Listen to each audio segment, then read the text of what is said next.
This presentation has been prepared for Eastland parents and students to provide a review of standards-based grading and to introduce the new report card that will be published for students in grades K through 8 for the first time in October. We hope to answer many of your questions, but as always, do not hesitate to contact your student's teacher, your building principal, or to email us at sbg@eastland308.com if you have any specific questions or concerns. It's important to remember how standards-based grades are different from traditional grades. Grades in the old system were assigned as A's, B's, C's, D's, or F's. Grades in the new system will be assigned as a 4, 3, 2, or 1. Traditional grades were based on points the student earned on tasks assigned by the teacher.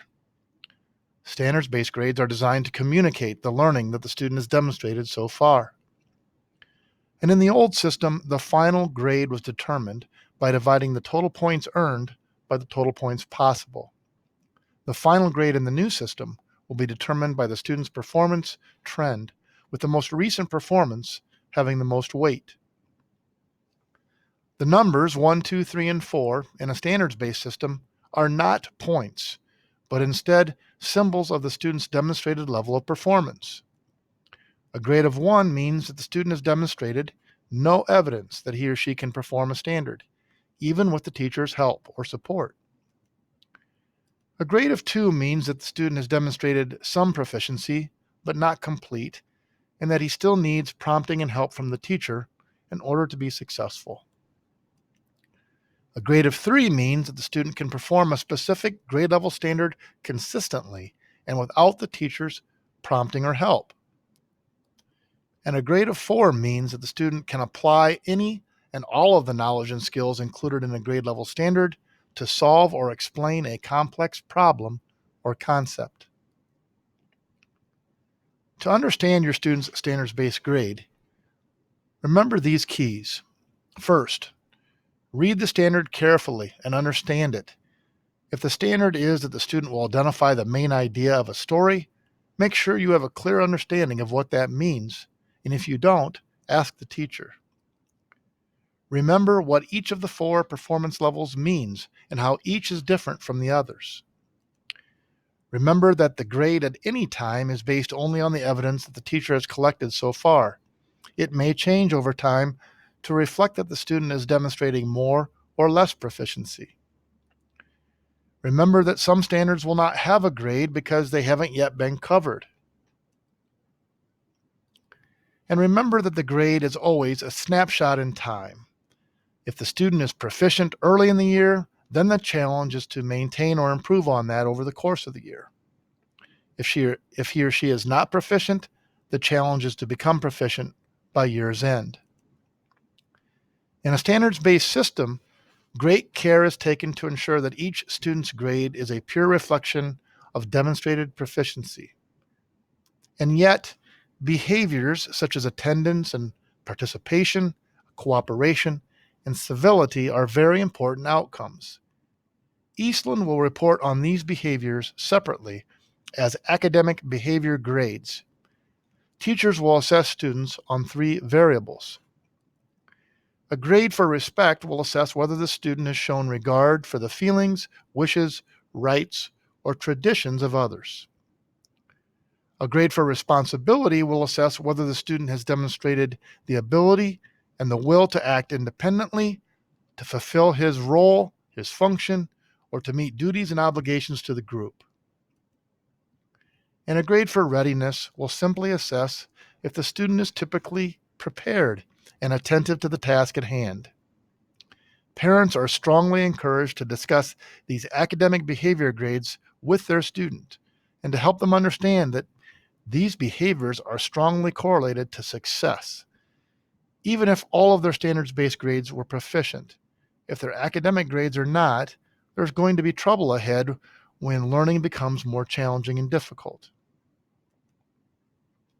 This is a sample of how academic behavior grades will be reported on the new report cards. In October, students in grades K through 8 and their parents will receive for the first time a new standards-based report card. These report cards will be published digitally through each student's Skyward portal. Students and parents will receive an email explaining how they can access the report card. The final report card will be published the same way, but will also be mailed home as a printed and hard copy.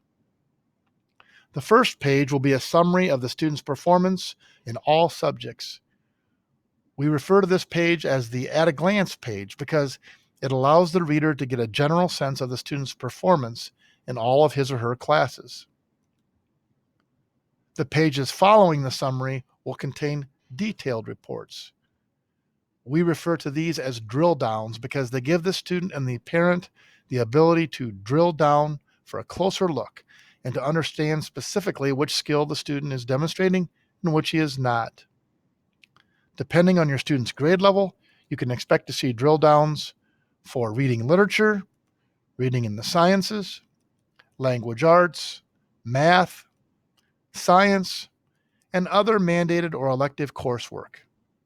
And each drill down section will also contain a report on the student's academic behaviors for that specific teacher, subject, or class. The first page of the report will be a summary of performance in all subjects and courses. At the top will be the student's name, the grade level, and building of attendance, as well as the school year. The body will contain a standards-based grade for each of the student's courses. At the bottom of that first page is a legend explaining the different numeric grades and their corresponding performance levels. Also at the bottom is a table showing the number of excused and unexcused absences for the student. Here we see a sample of a drill down report for reading literature at the 7th grade level. The standards are organized in domains. Underneath each domain are the specific standards. If the standard has been taught and assessed, there will be a number in the appropriate column. If it has not yet been taught, there will be an asterisk in the cell indicating the standard has not yet been covered. This slide shows a drill down report for 3rd grade math. This, a drill down report for 7th grade science. And here is a report for 6th grade art.